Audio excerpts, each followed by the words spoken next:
अब बौद्धों के खंडन के लिए युक्तियां दे रहे हैं। पहले यद्यपि बीज मृतपिंडादि प्रध्वंस अनंतरम अंकुर घटादि उत्पत्ति उपलभ्यते तथापि न प्रध्वंस से कारणत्वम अभी तो भाव से बीजादि अवयवस्य। बौद्ध लोगों का असत से सद उत्पत्ति, ये उनका विचार है। उनका कहना है बीज नष्ट हो जाता है, बीज खत्म हो गया तब अंकुर हुआ, अंकुर भी खत्म हो गया पेड़ हो गया। ऐसे पूर्व स्वरूप का नाश जब हो जाता है तब उत्तरोत्तर स्वरूप उत्पन्न हो जाता है। अतः लगता है कि पूर्व स्वरूप का नाश होने का मतलब पूर्व जो कारण भाव था वो असत हो गया, तब कार्य सदरूपेण भाषित होने लग गया। अतः असत से सत की उत्पत्ति माननी चाहिए, ऐसे उनका जो कथन था उसे खंडन करने कहते। यद्यपि आप कहना ठीक है बीज मृत पिंड आदि का प्रध्वंस के अनंतर ही अंकुर घटादि की उत्पत्ति होती है, इससे कोई संशय नहीं। किंतु तथा फिर भी न प्रध्वंस से कारणतम, लेकिन उसका जो प्रध्वंस भाव है वो कारण नहीं हुआ है। फिर क्या हुआ है? वह बीज का ठोस भाव जो था, अवयवी भाव था, वह नष्ट हुआ और वे बीज का जो अवयव है वे अवयव ही अंकुर बन गए। फिर वो जो अंकुर रूपी अवयवी भाव जो दिख रहा था वो अवयवी भाव नष्ट हुआ और उसके जो अवयव हैं वे अवयव ही वृक्ष रूप धारण कर रहे। माने अवयवी भाव नष्ट होता हुआ भी अवयव तो वही बने रहेंगे, उन्हीं अवयवों से निकल रहे। नहीं तो क्या होगा, मान लो बीज था, बीज नष्ट हो गया, बीजा भाव हो गया, और बीजा भाव से जरूरी के पेड़ ही पैदा हो। आपने आम्र बीज बोया और आम्र बीज का अभाव हो गया और आम्र बीज अभाव सामान्य स्वरूप हो गया, तो उस अभाव से अमृत का पेड़ पैदा हो जाए, क्यों नहीं होता? इसका मतलब आम्र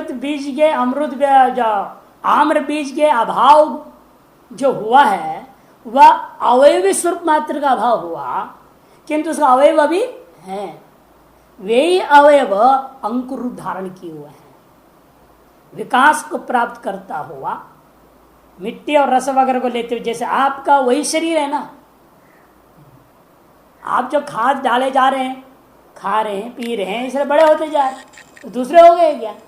नहीं तो शिशु अवस्था, बाल्य अवस्था, पौगंड अवस्था, किशोर अवस्था, युवा अवस्था, इस अवस्थाओं का भेद को देखते हुए पूर्व अवस्था का नाश होकर उत्तर अवस्थाएं आई, तो पूर्व अवस्था जो नाश हुआ वो अलग है, वो असत हो गया, वो खत्म, असत हो गया मैंने खत्म हो गया, अभाव को प्राप्त कर गया।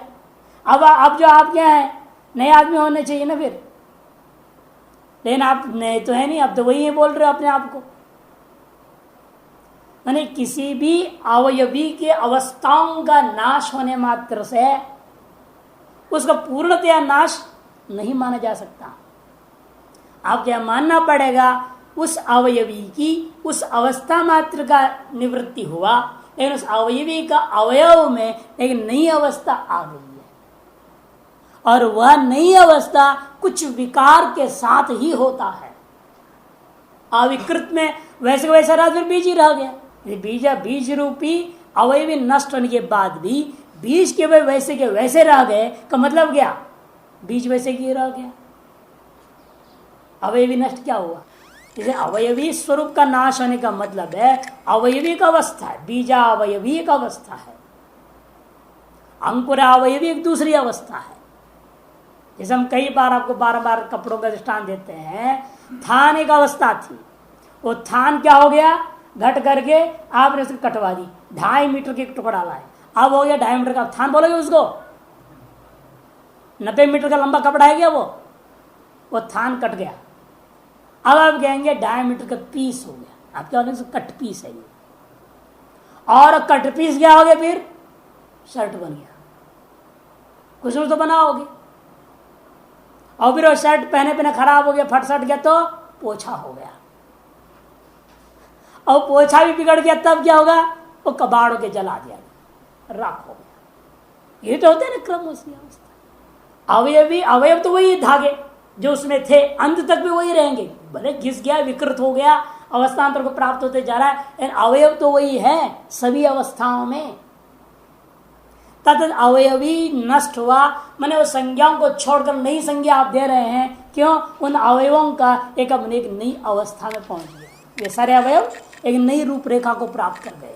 अतः आपने क्या कहा? एक नया नामकरण दे दिया और कहा वो जो अवस्था स्थान की अवस्था से वो कटपीस अवस्था को प्राप्त हुआ, कटपीस अवस्था से वो शर्ट की अवस्था को प्राप्त किया, शर्ट की अवस्था से वो पोछा की अवस्था को प्राप्त किया, पोछा की अवस्था से वो दरिद्रा के लक्षण हो गए ना, कबाड़ हो गया। तो क्रम बदल रहा है, अवयव तो वही है, लेकिन हर एक अवस्था में हो क्या रहा है? कुछ न कुछ विकार देख रहे हैं आप। पूर्व अवस्था से जो कार्य होता था वो उत्तर अवस्था से नहीं हो सकता, और उत्तर अवस्था में जो कार्य कर रहे हैं या हो पा रहा है वो पूर्व अवस्था में नहीं होता है। यही विलक्षणता है।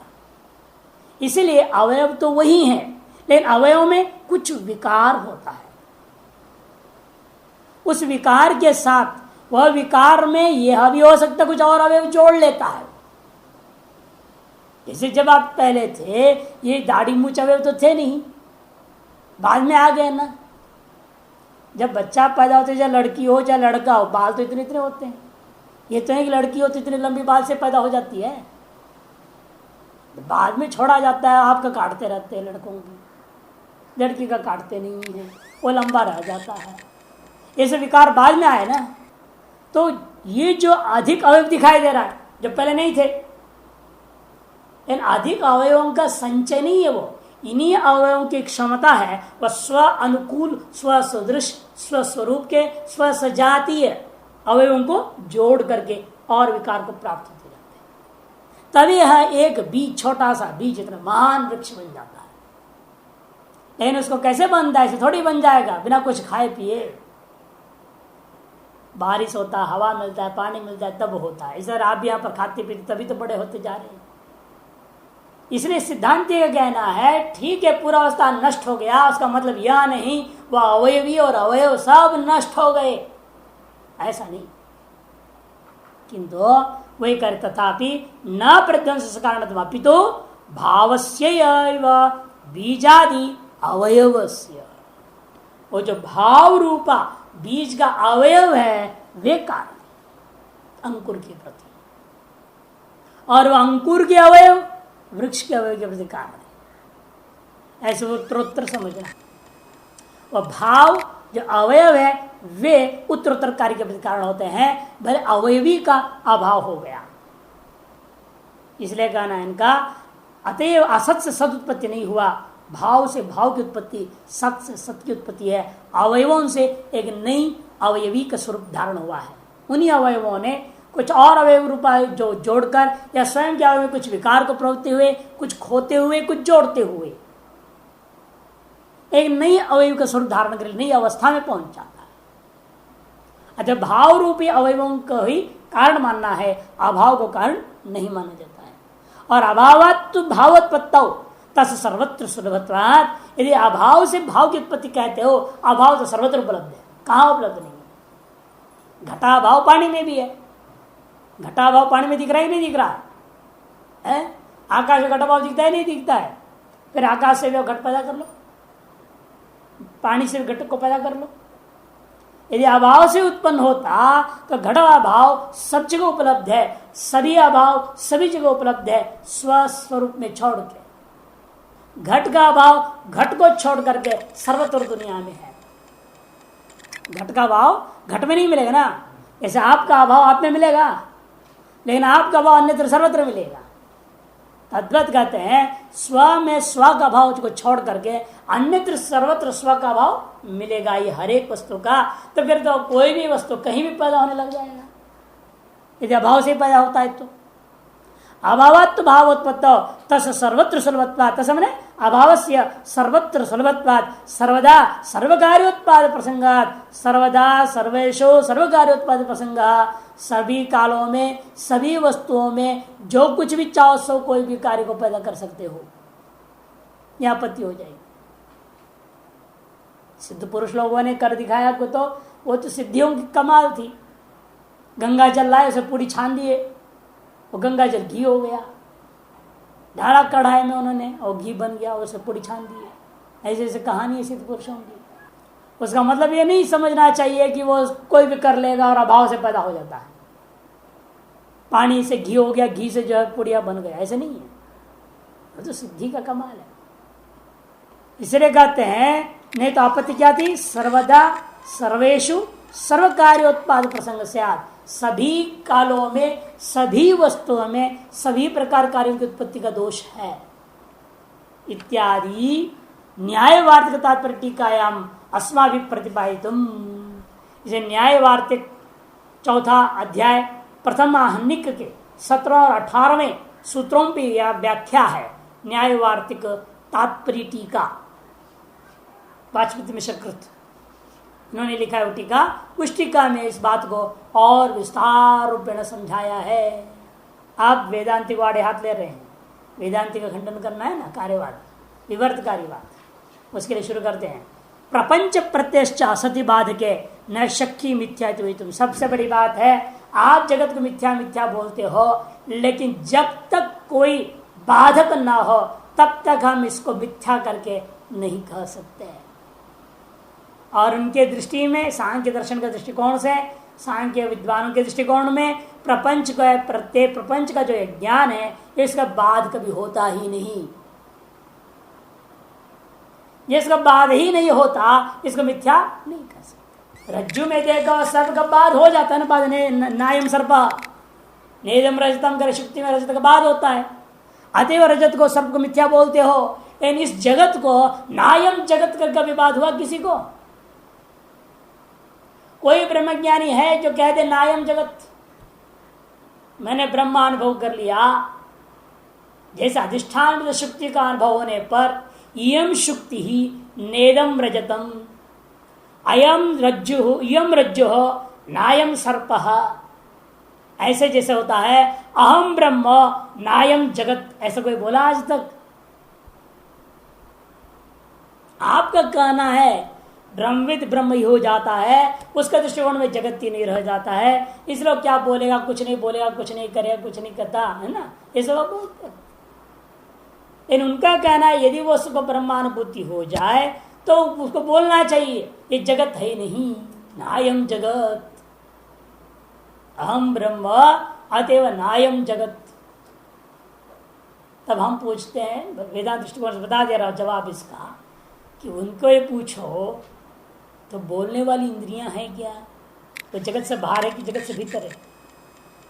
किससे बोलेगा वो? यहां पर तो क्या आप अधिष्ठान से भिन्न है ना, रज्जु से आप भिन्न है कि नहीं, शुक्ति से आप भिन्न है, इसलिए आप कह सकते हो यम शुक्ति ही नेदम रजतम यम रज्जु नायम सर्प, ऐसा बोल सकते हो।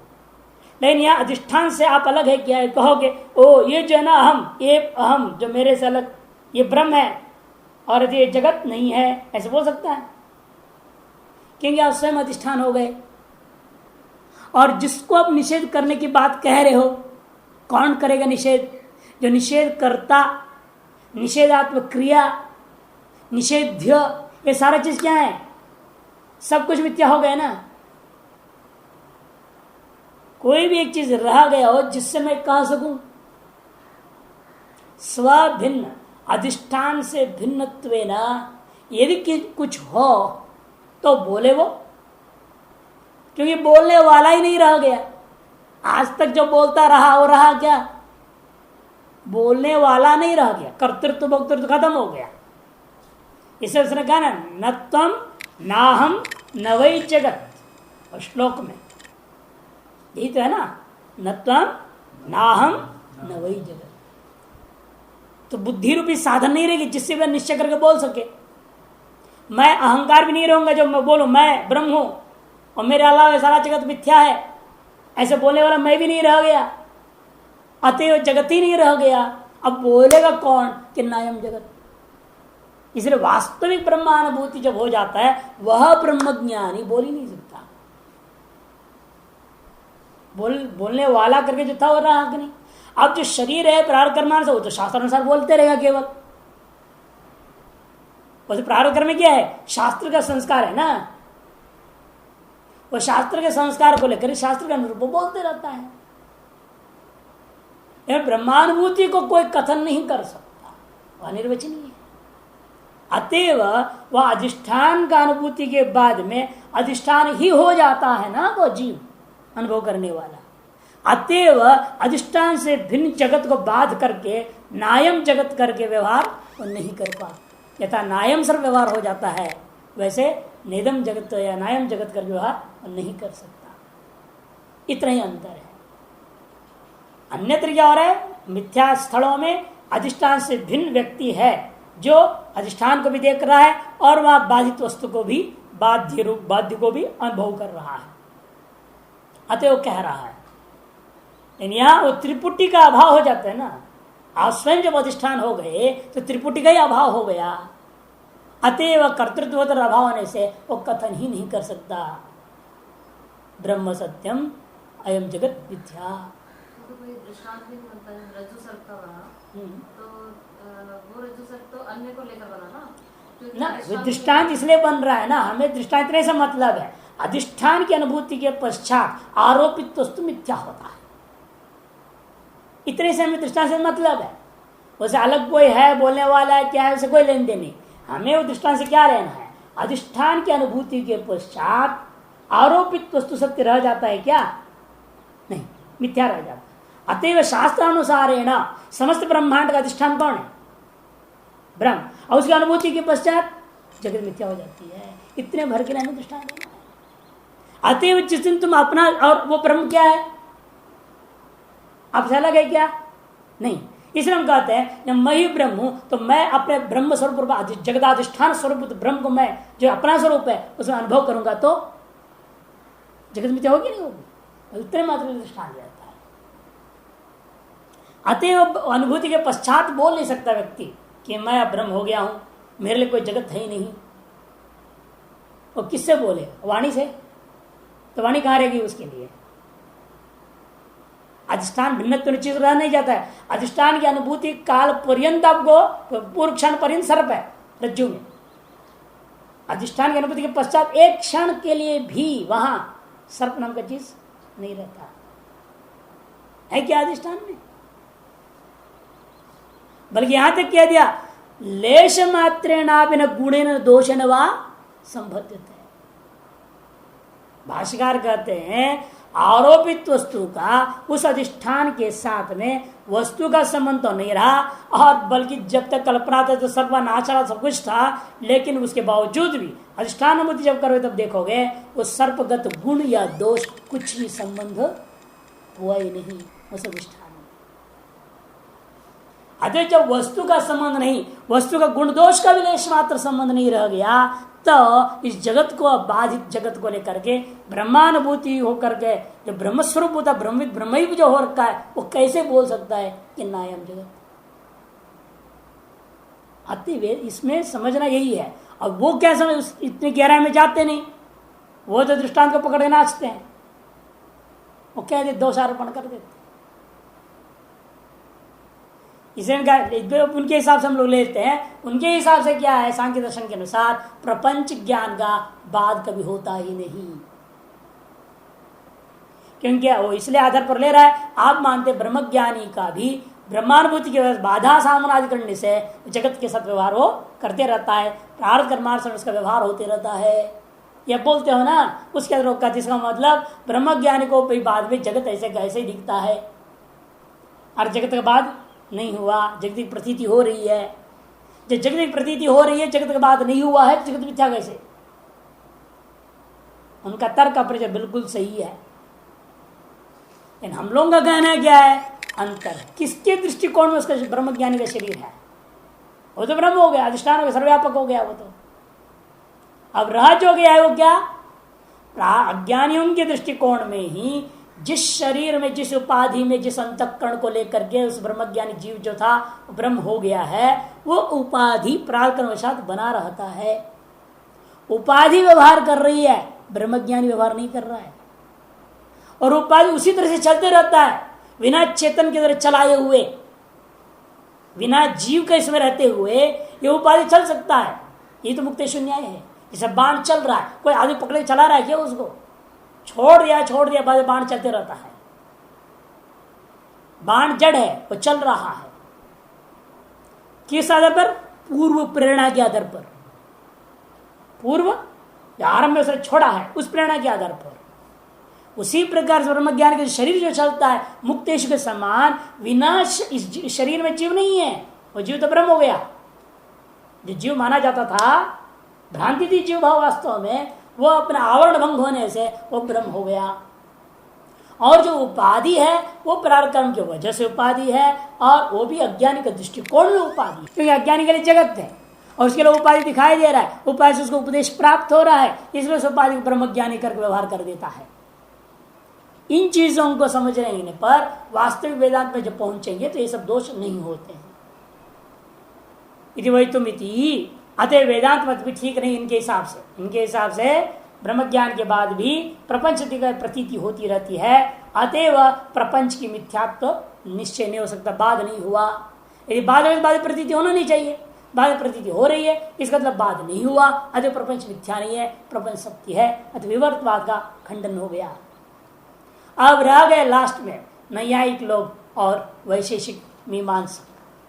कर्ण भक्ष अक्ष चरण मतम अवशिष्यत है, इनके मत का खंडन करने के लिए आरंभ करते तदिदं प्रतिज्ञातम सत्कार्यमिति, उसी के लिए अनुमान किया सत कार्य सत भवितुमर्हति, कार्य सत भवितुमर्हति। कार्यम पक्ष है, सत साध्य है, उल्टा क्रम रखा है, सत कार्य मने उल्टा क्रम है, कार्यम पक्ष है, सत साध्य है। हेतु क्या है? अनेक हेतु दिया, अत्र हेतु महा असद करना, असच्चेत कारण व्यापारात् पूर्वं कार्यम नासि सत्वम केनापि कर्तुम शक्यते। असत को कभी कोई सत्य बना ही नहीं सकता। यदि यह कार्य कारण में होने वाले व्यापार से पहले वह कार्य असत्य यदि है तो उसे संसार में कोई सत्य रूपेण बदल नहीं सकता। जैसे खपुष्प असत्य है, उसको कुछ भी करो आप व्यापार कारण में तो कभी उसको सत्य कर सकते हो? नहीं कर सकते हो। यदि हम लोग देखते हैं ना, नाड़ी दोष है, नाड़ियों में दोष, शारीरिक दोष है, अथवा दैवी प्रकोप है, ग्रह बाधा है, इस वजह से यदि संतान नहीं हो रहा है तो हम लोग उसको दवा दारू दे देंगे, पूजा पाठ करा देंगे तो संतान हो जाता है। लेकिन जिसके यहाँ न नाड़ी दोष है, न दैवी प्रकोप है, न ग्रह बाधा है, वास्तव में पूर्व जन्म के पापों के कारण से ही गर्भ ही नहीं है, या गर्भ नष्ट गर्भ है, सूखा हो गया, सूख गया, गर्भेष्टन ही नष्ट हो गया अंदर में, तो क्या करेगा कोई आदमी? कोई वैद्य कुछ नहीं कर सकता, कोई पूजा पाठ पैदा नहीं कर सकता, क्योंकि असत्य हो गया है। इसलिए कहते हैं यहां, यदि पहले से वह चीज असत्य है तो कारण में लाख व्यापार कर डालो तो भी उसे आप सत्य नहीं बना सकते। अतः मानना पड़ेगा कार्य पहले सत्य था, व्यापार से वह अभिव्यक्त हो गया, कारण व्यापार से वही चीज अभिव्यक्त हो गया जो था वही करे। असच्चेत कारण व्यापारात् पूर्वम कार्यम, कारण में व्यापार करने से पूर्व कार्य यदि असत्य होता, नासि सत्वम केनापि कर्तुम शक्यते, उसके सत्व को किसी के द्वारा भी करना संभव नहीं है। नहीं नीलम शिल्पी सहस्रणापि शक्यम पीतम कर्तुम, जैसे देखो काला रंग है या नीला कलर रंग है, उसको हजारों शिल्पकारों को भी लगा दो, उसको कहो तुम पीला रंग में बदल दो इसको, तो बदल नहीं सकते। सदसत्वे घट से धर्म चेत, धर्मी को असत्य नहीं कह रहा हूं, उस धर्मी में धर्म असत्य कह रहा हूं। पहले कह दिया कार्य ही असत्य है, अब नहीं, कार्य असत्य नहीं है, कार्य में दो धर्म है। पहले क्या विचार था? घट रूपा कार्य ही असत्य, इसका आपने खंडन कर दिया। यदि कार्य ही असत्य है तो आपने लाख कोशिश करने पर बाद में आप उसको सत्य नहीं बना सकते। तब वो कहता है ऐसा है, घट रूपा कार्य असत्य नहीं है। जैसे घट पहले क्या था? नील रंग वाला था, है ना, मैंने काला सा था, मिट्टी का रंग था, वो पकाया आपने भट्टी में घुसा करके, तो क्या हो गया? रक्तगत हो गया कि नहीं हो गया? जैसे घट के गुण या धर्म में परिवर्तन न आया, इसी प्रकार से कहता है घट में धर्मों को मानो। घट में असत धर्म भी है और घट में सत धर्म भी है। और असत धर्म कब तक रहता है? घट का जो असत धर्म कब तक रहेगा? जब तक कारण व्यापार नहीं हुआ। कारण व्यापार असत धर्म दिखाई दे, घट के असत धर्म रहेगा उस मृतिका में। और कारण व्यापार पश्चात, कारण व्यापार होगा। अरे वो मिट्टी को आप चाक पर रखोगे, चाक को घुमाओगे, सब मेहनत करोगे नहीं करोगे? अब खिचड़ी बना कार्य, कार्य व्यापार नहीं, कारण व्यापार। कारण में तो व्यापार होगा, कारण व्यापार तो लिख रहा हूं। अब खिचड़ी बनाना है, अब कारण सामग्री उठाओगे ना, उपादान कारण चावल लोगे, दाल लोगे, नमक लोगे, हल्दी लोगे, चावल को धोगे, दाल को धोगे, सब करोगे नहीं, चूल्हा जलाओगे, पानी बहारोगे, सब कर करा के रखो, ये सब कारण व्यापार है। ये सब होने से पहले वो चावल और दाल में खिचड़ी असत है, व्यापार होने के बाद वो खिचड़ी सत रूप में प्रकट हो गया। ऐसे उनका कहना है, एक मत के चित कह रहे हैं। यदि कहते हो इस घट में दो धर्म है, एक सतरूप धर्म है, एक असतरूपी धर्म है, और वह धर्म कारण व्यापार पेड़ से पहले उस घट का असत धर्म रहता है, असत धर्म वाला घट होता है, और कारण व्यापार के पश्चात सत धर्म वाला घट हो जाएगा। कारण व्यापार जैसे और भी, जैसे अपना स्वास्थ्य बिगड़ गया, दवाई खाए, अब क्या है, स्वास्थ्य असत हो गया था, स्वास्थ्य भी असत हो गया, रोग सत है। दवाई लगाए आपने, खूब खाए पिए दवाई, तब क्या हुआ, रोग असत भाव में चला गया और स्वास्थ्य सद्भाव में आ गया। इस तरह के दृष्टांत को लेकर कहना है असत्य एक धर्म है वस्तु का, और सत्य भी एक धर्म है। उन धर्मों में परिवर्तन होता है, धर्मी में नहीं। आगे उनका कहना है कार्य तो सत्य है सदा, किंतु उसका धर्म में परिवर्तन है, असत और सत्य।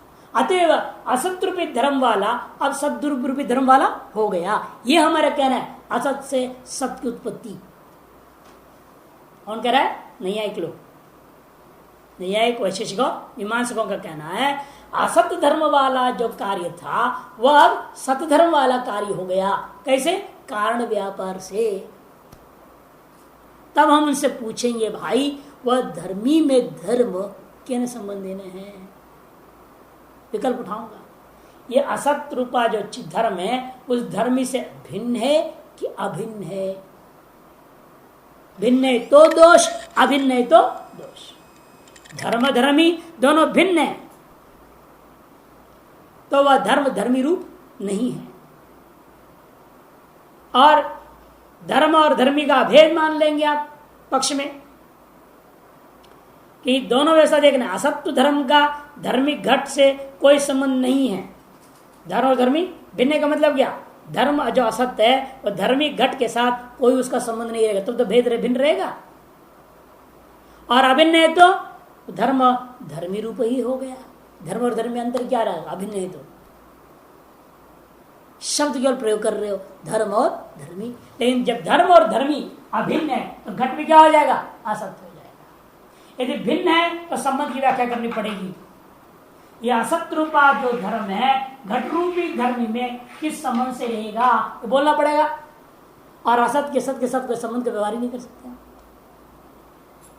कि कोई भी असत वस्तु किसी अन्य सत वस्तु में किसी भी संबंध से नहीं रह सकता, नहीं तो खप पुष्प भी आकाश में समय समय से रहने लग जाएगा, है कि नहीं? इसलिए इनका कहना है, देखो विकल्प उठा रहे हैं। सदसत्व घट से धर्मो चेत, यदि आप कहते हो घट का धर्म है सत्य और असत्य, तथापि असति धर्मणि न तस्य धर्म इति सत्यम तदवस्थम एव। असति धर्मिणी, ये धर्मी नहीं है तो वह धर्म भी नहीं रहेगा। ये कारण में पहले घट नहीं है तो घट का धर्म भी तो नहीं रहेगा ना। मृत्तिका में यदि घट नहीं है बोल रहे हो, कारण व्यापार से पहले घट नहीं है कह रहे हो, यदि घट नहीं है तो घट का धर्म भी नहीं होगा ना। जब धर्मी नहीं है तो धर्म कहां से रह जाएगा वहां? अतएव मानना पड़ेगा आपको घट था। यदि धर्म है बोलना है तो घट है मानना पड़ेगा ना पहले, कि धर्मी रहेगा तो धर्म रहेगा, और धर्म ही नहीं है, जब धर्मी मैंने धर्म वाला वस्तु ही नहीं रह गया तो उसका धर्म कहां से रहेगा? अरे आइसक्रीम रहेगा तो ठंडा रहेगा, आइसक्रीम ही नहीं है तो ठंडा कहां से आ जाएगा? क्यों? ठंडा एक धर्म है ना पानी का, और पानी नहीं तो ठंडा कहां से होगा?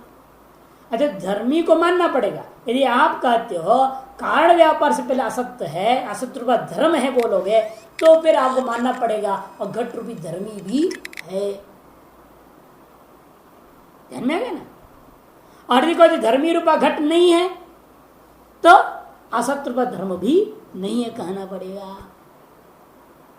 वह कहता है भेद पक्ष, असति धर्मिणी न तस्य धर्म, यदि धर्मी वहां नहीं है तो उस धर्मी का धर्म भी वहां नहीं रहेगा। अदि सत्वम तदवस्थम एवं अद अंततोगता को मानना पड़ेगा धर्मी है। धर्मी है का मतलब क्या? घट है, घट है माने घट सत्य मानना पड़ेगा, कार्य सत्य होगा। हाँ, इसे उसको खंडन कर रहे हैं ना, उसको पर दोष देकर कहता रहे यदि आप असत कह रहे हो तो बताओ क्या चीज असत है? धर्मी असत है कि धर्म असत है? पूछा हमने, ये धर्मी असत कहा तो उसका जवाब दे दिया हमने पहले। यही धर्मी असत है, उसको कोई सत्य बना ही नहीं सकता संसार में।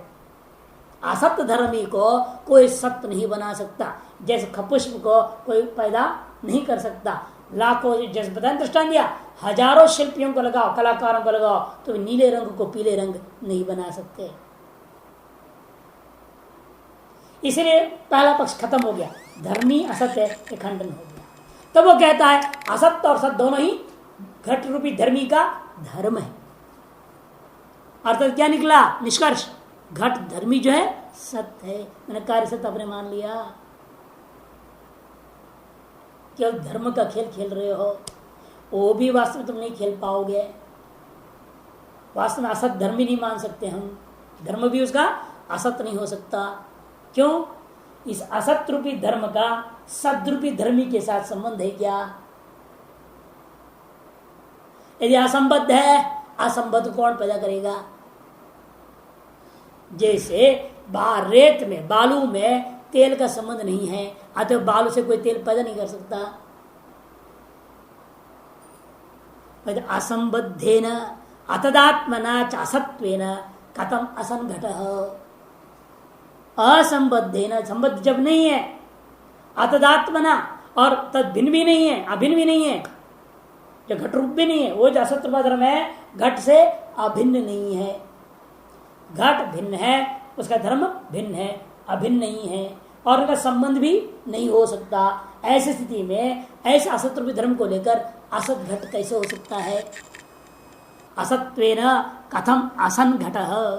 तस्मात् इसे निष्कर्ष निकला कारण व्यापाराद ऊर्ध्वम इव तथा प्रागप्य सदैव कर्मिति। कारण व्यापार से बाद में, कारण व्यापार करने के पश्चात, जैसे आप बोलते हो कार्य सत्य है, कारण व्यापार से पहले भी कारण में कार्य सत्य मानना ही पड़ेगा। इतना ही नहीं, कारणाच्च से सतो अभिव्यक्ति रेव अवशिष्यत है। फिर हुआ क्या? पूर्व पक्षी पूछेगा, ओ पिंड में हुआ क्या? घट के पैदा हुआ का मतलब क्या हुआ? पिंड में से घट पैदा हुआ, जो व्यवहार होता हुआ क्या यहाँ पर? कहते कारणाच्च अस्य सतो अभिव्यक्ति रेव। केवल जो पिंडाकार अभिव्यक्त था वह पिंडाकार बदल करके घटाकार अभिव्यक्त हो गया है। आकार मात्र की, अवयव के संस्थान विशेष मात्र की अभिव्यक्ति हो रही है। जो नहीं है वो आया नहीं था, अन्याकारेण अनभिव्यक्त था, घटाकारेण अनभिव्यक्त था, पिंडाकारेण अभिव्यक्त था। पिंडाकारेण अभिव्यक्त था और घटाकारेण अनभिव्यक्त था। अब क्या हो? मृतिका घटाकारण अभिव्यक्त हो गया, पिंडाकार उसका विलय हो गया। पिंडाकार का लय पूर्वक घटाकार की अभिव्यक्ति हो गई। अभिव्यक्ति रेव अवशिष्यत है। और अभिव्यक्ति किसका होता है? जो विद्यमान का ही होता है। अविद्यमान वस्तु की अभिव्यक्ति आप नहीं कर सकते। सतश्च अभिव्यक्ति रूपपन्ना यथा पीड़न तिलेषु तैलस्य, विद्यमान का ही अभिव्यक्ति आप कर सकते हैं, यही युक्त होता है। यथा जैसे जिस प्रकार से पीड़न तिलेषु तैलस्य, पीड़न के द्वारा मैंने घानी में, घानी होता है तेल वगैरह निकालने की घानियां होते हैं जिसमें आप चीजें डालते हैं और तेल अलग हो जाता है, खली कचड़ा अलग हो जाता है। चाहे तिल हो चाहे सरसों हो चाहे कोई भी चीज का तेल निकालने का मशीन होते हैं। पहले उसको जमाने में अलग ढंग का होता, उसको घानी बोलते थे, और आजकल जो है मशीनें बन गई हैं। इसलिए कहते हैं वे अभिव्यक्ति रूपन्ना यथा पीड़न तिलेषु तैलस्य अवघातेन धान्येषु तंडुलानाम। और आप धान को कूटते हो, ये धान के अंदर चावल नहीं है तो जितना भी कूटो चावल कहां से निकला, उस भूसा है तो केवल भूसा को डाल के कूट रहे हो तो कहां से चावल निकलेगा। अंदर विद्यमान है तो वो छिलका अलग हुआ तो विद्यमान वस्तु ही आपको अभिव्यक्त होता हुआ दिखाई देता है। दोहोने न सौरभि ईशो पयसः, सुरभि गाय है, वंध्या गाय नहीं लेना। जो सुरभि गाय होती है, जो कामधेनु गाय होती है, धेनु होती है, उससे दूध निकलेगा ना। और जिस गाय में दूध ही नहीं, जितना भी थन पर पानी मारो, कुछ भी करते रहो, बछड़ा सामने बिठाओ, कुछ भी करो, कहां से दूध निकलेगा उससे। इसे सौरभे ईशो दोहने न पयसः, दोहन करने से दूध जैसे निकलता है। विद्यमान है तभी तो निकला, यदि उसके शरीर ना हो तो कहां से निकलेगा। निरिंद्रिया कठोपनिषद में है ना गायों का वर्णन। ऐसी गाय को दक्षिणा के अलग रख दिया, जो गाय जितना पानी पीनी थी पी ली थी, जगदत्रणा जितना घास खाना खा चुके थे, अर्थात मरणासन थे वो, और उनके अंदर मुंह में घास भी नहीं जा रहा है, बूंद पानी भी नहीं जा रही है, ऐसी गायों को दक्षिणा के लिए इकट्ठा किया। अब ऐसी गाय से दूध निकालो, निकलेंगे कि विद्यमान नहीं है, नहीं वहां तो कहां से निकलेगा। इसे विद्यमान है नहीं वह, इसे सत्य कार्य यदि पहले से विद्यमान हो, उसी को कारण व्यापार से हम क्या कर सकते हैं, अभिव्यक्त कर सकते हैं।